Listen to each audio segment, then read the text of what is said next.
Okay guys, we got a 2013 Ford Edge. It's got the 2.0 EcoBoost in it. Just gonna show you how to do an oil change. So start off, we'll go down here. I already got my wrench set up and everything. You're gonna need a 15mm wrench on the pan. We'll go ahead and pop that loose. Get that draining.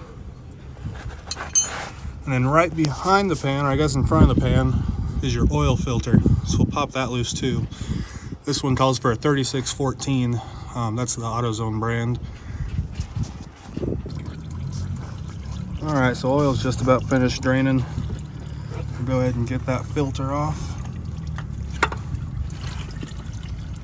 Always make sure that O-ring isn't stuck to the oil filter housing. If you don't want to double stock that, you'll have a mess.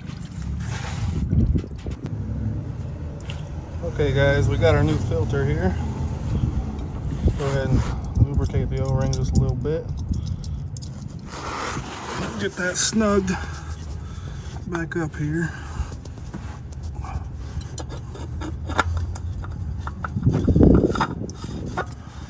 Always remember, don't over tighten these.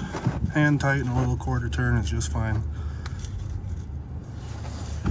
We'll get our drain bolt in.